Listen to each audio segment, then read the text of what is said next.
Bismillahirrahmanirrahim. Ba'thuhu sallallahu alaihi wasallam Khalid ibn al-Walid radhiyallahu anhu ila Najran. Mengutusnya Nabi Muhammad sallallahu alaihi wasallam kepada seorang sahabat beliau yang bernama Khalid bin Walid ke daerah Najran untuk berdakwah. وذكر ابن إسحاق أن رسول الله صلى الله عليه وسلم بعث خالد بن الوالد إلى بني الحارث بن كعب بن نجران. Suatu ketika Rasulullah sallallahu alaihi wasallam beliau mengutus seorang sahabat Khalid bin Walid.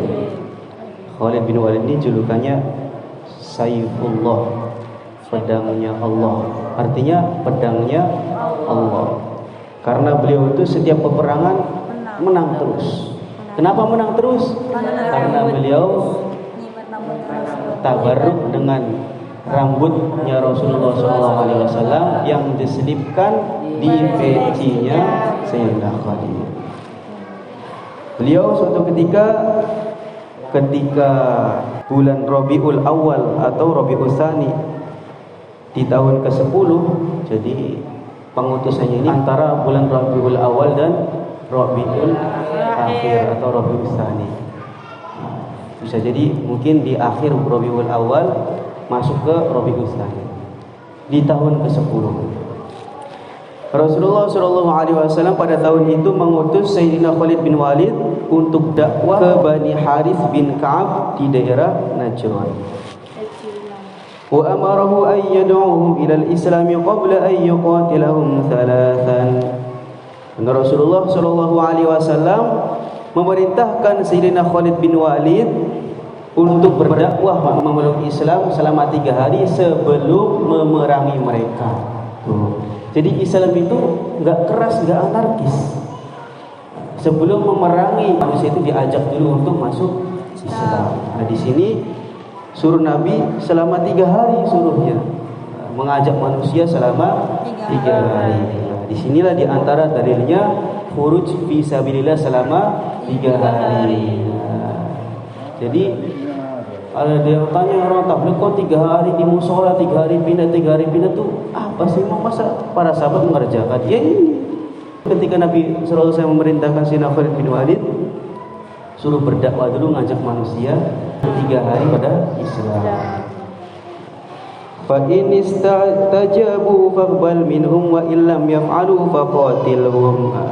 Kata Nabi, kalau seandainya mereka mau menerima Islam, maka terimalah Islamnya. Kalau mereka tidak mau, maka perangilah mereka. فخرج خالد حتى قدم عليهم فبعث الرهبان يضربون في كل وجه ويدعوه إلى الإسلام ويقول أيها الناس أسلموا تسلموا. Maka Sayyidina Khalid bin Walid pun keluar untuk berdakwah menuju daerah Najran. Maka ketika sampai di daerah Najran, Sayyidina Khalid bin Walid mengomando pasukannya, menyuruh pasukan-pasukan yang berkuda semuanya langsung masuk ke daerah Najran, temui manusia-manusia di situ, ajak mereka kepada Islam. Maka pasukan-pasukan kuda ketika itu langsung ke daerah Najran, menemui para manusia, mengajak untuk Islam selama 3 hari. Yang mereka katakan apa? Ayyuhan nas aslimu taslamu. Wahai para manusia, Islamlah kalian semua, maka kalian semua akan selamat. Fa'aslaman nasu wa dakhalu fi ma du'u ilaihi.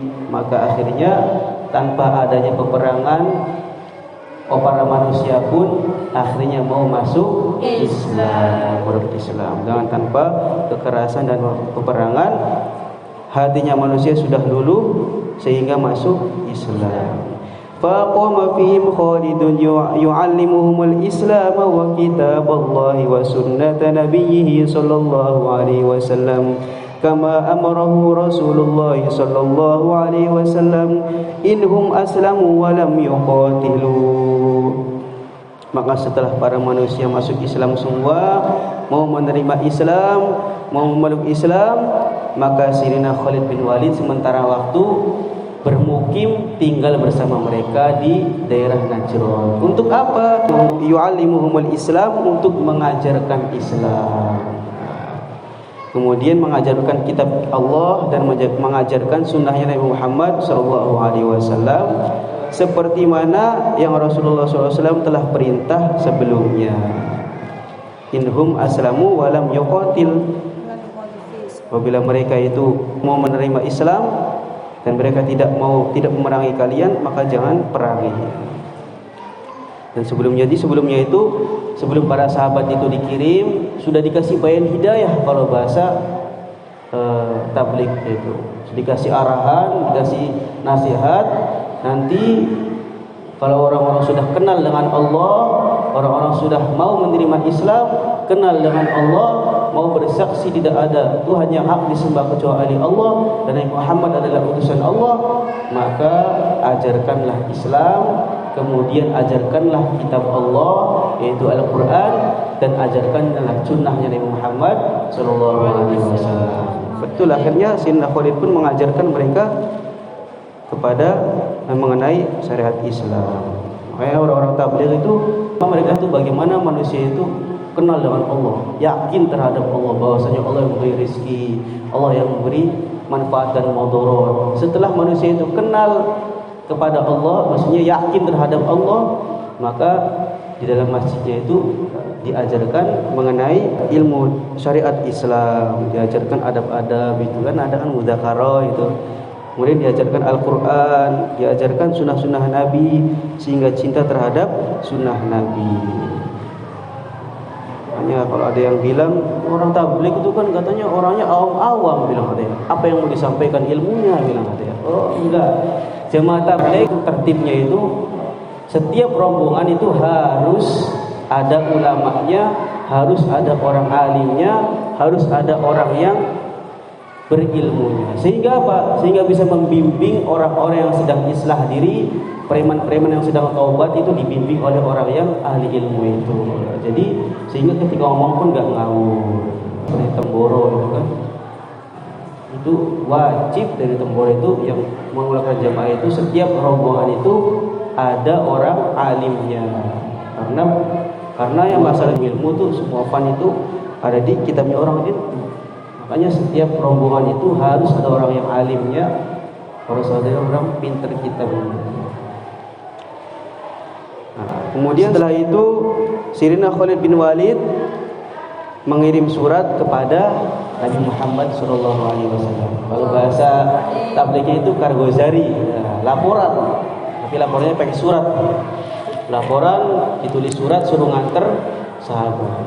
Diantarkanlah kepada Rasulullah SAW, dibaca. Yang kurang lebihnya isinya itu, alhamdulillah, di daerah Najran ini Rasulullah orang-orangnya sudah mau menerima Islam, sudah mau memeluk Islam. Kemudian setelah itu, karena perintah engkau suruh mengajarkan mereka kepada Islam, maka saya pun telah mengajarkan mereka Islam, telah mengajarkan kitab Al-Quran, telah mengajarkan sunnah Nabi Muhammad SAW. Maka Rasulullah SAW pun membalas suratnya itu, ditulis lagi, dibalas kepada Sayyidina Khalid bin Walid. Alhamdulillah, karena Nabi segala puji bagi Allah, gitu kan. Yang pada akhirnya itu kurang lebihnya itu beliau itu membalasnya, fabashirhum wa anzirhum wa aqbil, suruh memberi kabar gembira kepada mereka yang telah masuk Islam. Jadi orang-orang yang sudah Islam itu suruh diberi kabar gembira, suruh diberi fadilah-fadilah, keutamaan supaya semangat dalam beramal. Begitu juga orang tabligh itu sama. Ya, setelah orang itu yakin terhadap Allah, mau islah diri, ikut ke dalam jemaah, dikasih keutamaan dalam beramal, keutamaan sholat, sehingga sehingga semangat dalam beramal. Kemudian setelah selesai khuruj, selesai pulang dari khuruj itu, mereka nanti laporan sama ulamanya itu, alhamdulillah selama khuruj atas izin Allah, preman-preman yang di terminal bisa menjadi orang yang Islam, jadi menjadi baik. Alhamdulillah selama khuruj yang tadinya musola itu mati, orang-orang yang tidak mau ke musola akhirnya mau pada ke musola. Ada laporannya. Makanya itu di antara sunnah Nabi Muhammad sallallahu alaihi wasallam. Alhamdulillah, mungkin sekian aja malam ini yang kita baca dari kitab Hayatus Sahabat. Semoga Allah Subhanahu wa taala memberikan taufik dan hidayah kepada kita semua untuk bisa mengamalkan apa yang tadi kita dengar dan menyampaikannya kepada saudara kita. Maka bagaimana kita niat untuk amalkan dan sampaikan, insyaallah ya. Insyaallah. Subhanallah wa hamdika asyhadu an la ilaha illa anta astaghfiruka wa atubu ilaik. Assalamualaikum warahmatullahi wabarakatuh.